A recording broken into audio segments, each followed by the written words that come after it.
Bismillahirrahmanirrahim. Assalamualaikum warahmatullahi wabarakatuh. Alhamdulillahirabbil alamin wa bihi nasta'in wa ala umurid dunya waddin. Asyhadu an la ilaha illallah wa asyhadu anna Muhammadan abduhu wa rasuluh la nabiyya ba'da. Rabbis shrahli sadri wa yassirli amri wahlul 'uqdatam min lisani yafqahu qauli. Pada kesempatan ini saya ingin sharing tentang puasa bagi perempuan yang sedang haid.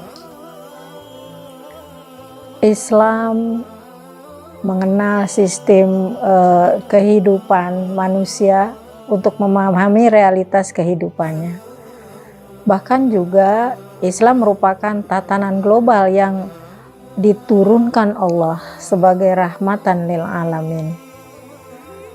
Penciptaan Allah terhadap manusia dengan jenis kelamin yang berbeda, ada laki-laki, ada perempuan, itu merupakan karakteristik yang memiliki misi yang sama sebagai khalifatullah fil ard, sebagai khalifah di muka bumi. Hal tersebut merupakan, kalau saya sebut tadi karakteristik, karena memang manusia itu berbeda dengan makhluk-makhluk yang lain. Manusia dapat membedakan mana yang baik dan yang buruk, dapat memilih untuk memenuhi kebutuhannya tanpa tekanan dari pihak manapun. Manusia juga memiliki tanggung jawab yang dibebankan kepadanya, termasuk juga memiliki kemampuan untuk menyempurnakan hidupnya. Nah, dengan demikian manusia dalam hal ini adalah laki-laki dan perempuan memiliki tugas yang sama terhadap kemakmuran atau memiliki misi yang sama untuk memakmurkan alamnya di dunia ini, bahkan sampai pada kemampuan untuk menyelamatkan peradaban manusia gitu. Nah, baik laki-laki maupun perempuan, bahkan Allah menggambarkan di dalam Al-Quran, manusia dalam hal ini bisa mencapai kemuliaannya pada tingkat yang paling tinggi. Sebagaimana Allah berfirman di dalam surat Al-Hujurat ayat 3. Bismillahirrahmanirrahim. Ya ayyuhan nasu inna khalaqnakum min dzakarin wa untha wa ja'alnakum syu'uban wa qabaila lita'arafu inna akramakum indallahi atqakum. Dalam konteks ayat itu ada satu baris lafaz yang menyatakan bahwa inna akramakum indallahi atqakum, bahwa Allah menciptakan manusia itu sama, di mana ketika yang dicapai di sisi Allah itu suatu kemuliaan yang paling tinggi yang dinilai oleh Allah, yaitu takwanya. Nah, berdasarkan ayat tadi maka bisa dimaknai bahwa kemuliaan manusia di sisi Allah itu minimal punya kemampuan dalam 4 hal misalnya Ada, kalau saya sebut 4 hal, maka indikatornya adalah 1 misalnya manusia itu memiliki akses yang sama.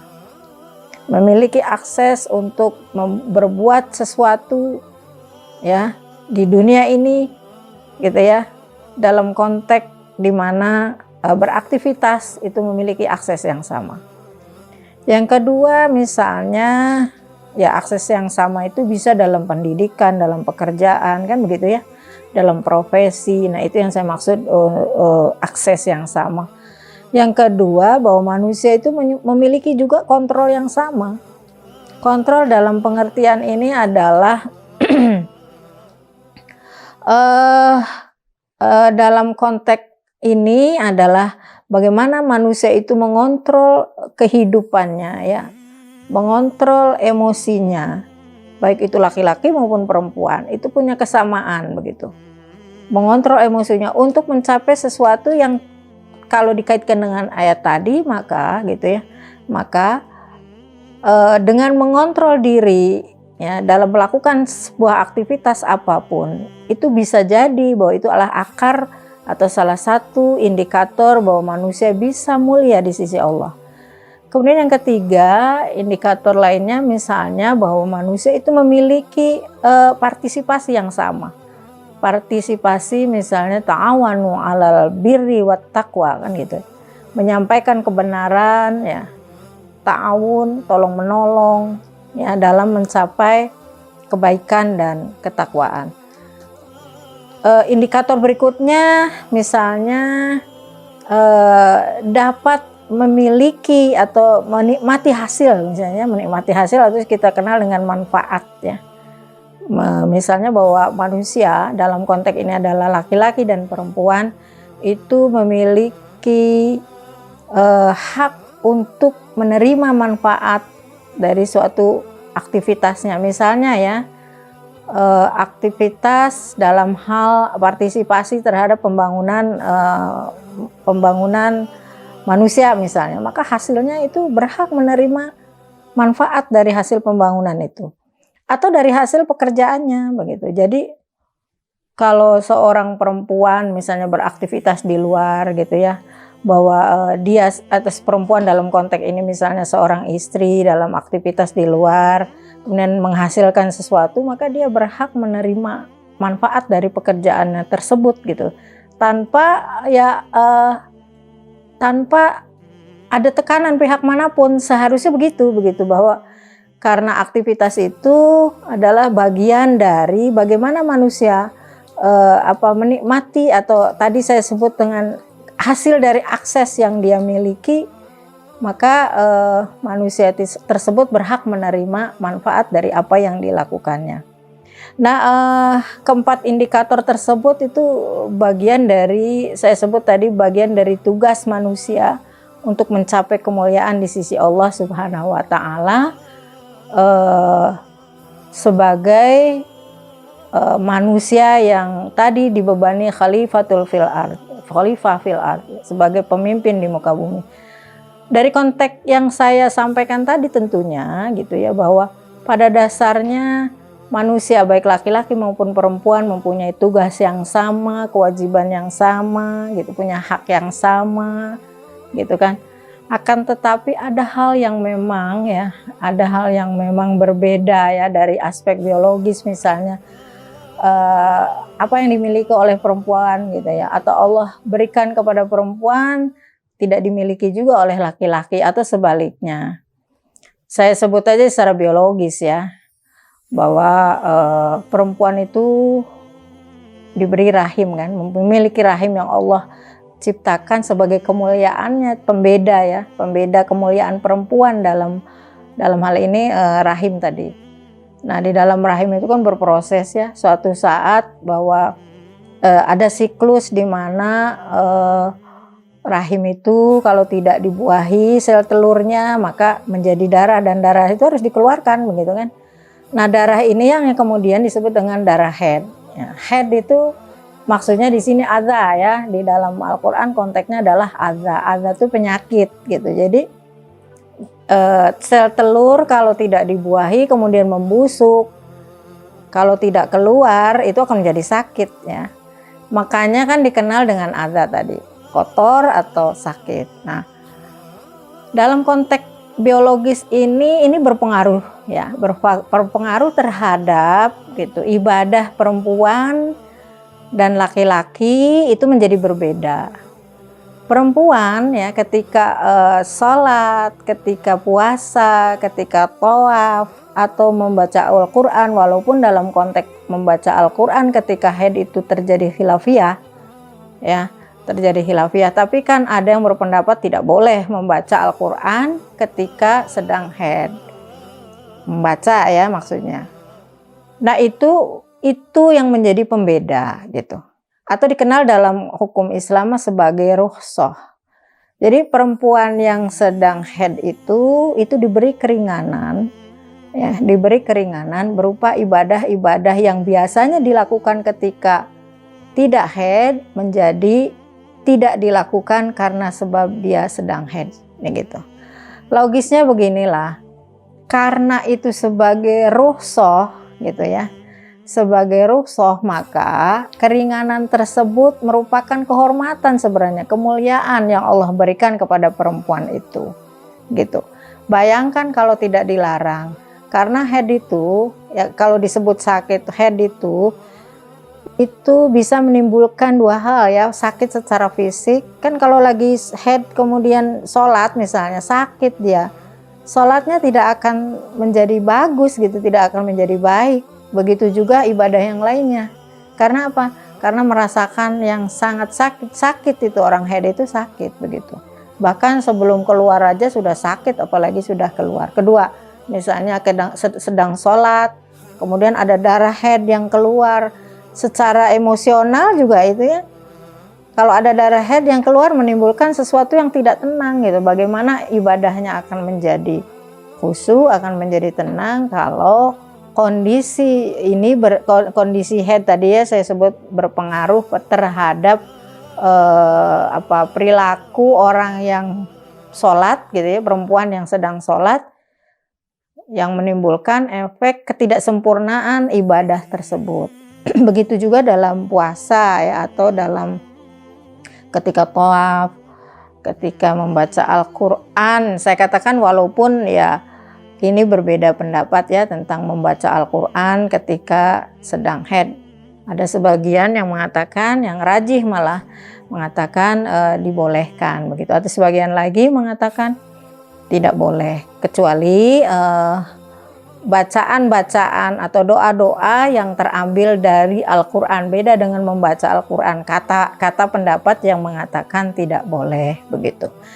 Nah, terganggunya fisik, terganggunya emosional gitu ya ketika sedang ibadah, kemudian Allah hentikan, ini sebagai hentikan dalam konteks tidak perlu melakukan ibadah-ibadah tersebut karena perempuan sedang diberikan keringanan atau rukhsah.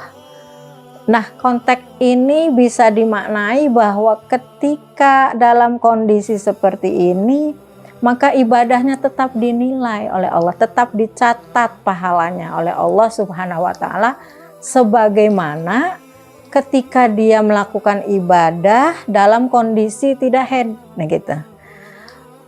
Pernyataan ini ada dalam riwayat yang dalam suatu hadis yang diriwayatkan oleh Bukhari ya. Dalam riwayat Bukhari, hadisnya dari Abi Hurairah radhiyallahu anhu, qala Rasulullah sallallahu alaihi wasallam, wa idza maridul abdu gitu ya, wa idza maridul abdu aw safaro kutiba, ya dicatat, kutiba misla makana alaihi muqiman aw sahihan, sebagaimana dalam kondisi mukim ya, tidak bepergian, sahihan atau dalam kondisi sehat. Nah, pernyataan ini menunjukkan bahwa ya orang bepergian nih ya, orang bepergian kan kalau sholat bisa ada keringanan di situ, ada rukhsah ya. Misalnya ada qashar ya, ada jama, ada qashar gitu kan. Itu keringanan dari Allah. Nah, kalau dilakukannya sepertinya tidak sempurna, karena misalnya kalau qashar kan dua-dua ya, dua-dua. Sepertinya kan tidak sempurna, tapi karena dalam keadaan dia safar gitu ya, maka pahalanya atau dicatatkan Allah seperti dalam keadaan tidak safar. Nah begitu. Begitu juga orang yang sedang haid. Yang sedang haid tidak sholat gitu kan, tidak puasa, tidak tawaf gitu ya, atau tidak membaca Al-Quran tadi, maka pahalanya atau perbuatannya itu dicatat oleh Allah sebagaimana dia melakukan ibadah sholat, puasa, tawaf, ataupun baca Quran dan lain-lain ya, yang berkaitan dengan larangan perempuan ketika haid. maka itu dinilai sama seperti orang yang melakukan ibadah pada dalam kondisi yang sehat gitu. Ya kalau disebut sakit, ya maksud saya begini, coba lihat di dalam konteks ayat Al-Quran dalam setelah ayat 183 ya, yang ayat itu merupakan bagian dari kewajiban puasa. Setelah itu kan ada kalimat ayyaman ma'dudat. Faman kana maridon au safar, kan di situ maridon au safar ya. Maka di situ kalimatnya Allah mengatakan jika ayyaman ma'dudat boleh dikerjakan di hari-hari yang lain, tapi pada saat bulan Ramadan ketika sakit atau safar gitu kan, diganti dengan hari-hari yang lain gitu. Nah marid ini, kalau haid itu diidentikan dengan marid, maka jelas ya konteksnya dalam Al-Quran itu merupakan rukhsah begitu. Termasuk juga safar, sama identik seperti itu, safar, rukhsah gitu kan. Safar rukhsah, maka sakit juga rukhsah. Karena tadi saya sebut bahwa haid itu bagian dari sesuatu yang memang sakit bagi perempuan ya gitu, karena keluarnya darah kotor ya dari dalam rahimnya, maka dinilai dalam ayat 184-nya itu bagian dari rukhsah bagi perempuan yang sedang haid. Nah oleh karena itu berbahagialah gitu ya, perempuan itu diberi karunia yang sangat luar biasa dengan haid kemudian tidak melakukan aktivitas ibadah gitu ya. Karena apa? Karena bagian rukhsah tersebut merupakan satu ya, kalau orang bicara itu rahmat ya, rukhsah itu rahmat. Tapi di sisi lain bahwa perbuatan ibadahnya tetap dinilai sama seperti ketika dia dalam keadaan tidak haid, dalam keadaan sehat gitu ya. Kalau hadis tadi disebutnya muqiman au sahihan gitu ya. Nah jadi seperti dalam keadaan mukim bagi yang safar, yang bepergian, dan seperti dalam keadaan sehat bagi yang sedang haid gitu. Tapi tidak berarti bahwa ketika perempuan sedang haid kemudian berhenti aktivitas ibadah yang lain begitu ya. Kan boleh dengan membaca zikir ya kan, dengan membaca atau membuat aktivitas yang positif, yang nilai-nilai puasa itu tetap dilakukan ya, nilai-nilai puasanya walaupun dia sedang haid. Artinya begini loh, mentang-mentang sedang haid misalnya kemudian makan di depan orang berpuasa, kan itu nggak etis sebenarnya ya. Saya sedang haid jadi makan nggak perlu. Nah itu sebenarnya nggak etis begitu ya. Nggak etis dalam konteks apa? Seharusnya tetap terjaga, etisnya itu tetap terjaga, bahwa moralnya tetap terjaga gitu kan, itu aktivitas yang lainnya. Oleh karena itu saya sih cenderung bahwa orang yang berpuasa itu, perempuan itu maksud saya, itu sebelum datangnya haid lah sebut saja begitu, atau sedang dalam keadaan sehat, maka harus perbanyaklah ibadahnya gitu ya. Misalnya sholatnya ya ditambah sholat-sholat yang lain gitu kan. Karena apa? Karena kan ketika haid berhenti tuh, sunat-sunahnya berhenti, sholat tahajudnya berhenti kan gitu ya ketika sedang haid itu. Maka ditambahlah ketika sehat itu harusnya sempurna seperti itu. Maksud sempurna itu yang menyempurnakan ibadah-ibadahnya yang ketika haid itu dilarang begitu ya. Nah itu jadi bukan berarti bahwa perempuan yang sedang haid kemudian tidak beraktivitas ibadah yang lain begitu ya. Tetapi saya kira itu sesuatu yang sangat baik gitu ya bagi perempuan yang haid atau nifas ya. Atau ya nifas, perempuan nifas itu kan yang habis melahirkan ya. Nah itu melakukan aktivitas lain yang nilainya gitu ya, maksud saya nilainya itu untuk menambah di mana ketika Allah memerintahkan untuk sholat, untuk puasa, untuk apalagi tadi tawaf ya, untuk membaca Al-Quran tidak dilakukan ketika perempuan itu misalnya sedang nifas atau haid kan gitu ya. Nah maka penyempurnanya adalah gitu, bukan sama sekali meninggalkan hal-hal yang baik dalam konteks beribadah, tapi ada aspek lain yang bisa menunjang atau menambahkan ya nilai ibadahnya di sisi Allah Subhanahu wa Ta'ala. Itu mungkin yang bisa saya sampaikan terkait dengan perempuan haid ketika sedang puasa. Baik itu puasa Ramadan maupun puasa-puasa sunnah yang lainnya gitu. Sekali lagi bahwa itu bagian dari rukhsah yang dinilai atau yang dicatat sama pahalanya atau nilainya di sisi Allah seperti orang dalam keadaan sehat, seperti orang perempuan dalam keadaan tidak haid atau tidak nifas. Begitu mungkin yang bisa saya sampaikan sebagai bentuk partisipasi saya terhadap kegiatan kultum di Ma'had Al-Jami'ah UIN Sunan Gunung Jati Bandung ini. Mudah-mudahan ada manfaatnya ya, terutama bagi akhwat nih ya, bagi akhwat di Ma'had dan yang lain yang menyaksikan sharing saya hari ini. Wabillahi taufiq wal hidayah. Wassalamualaikum warahmatullahi wabarakatuh.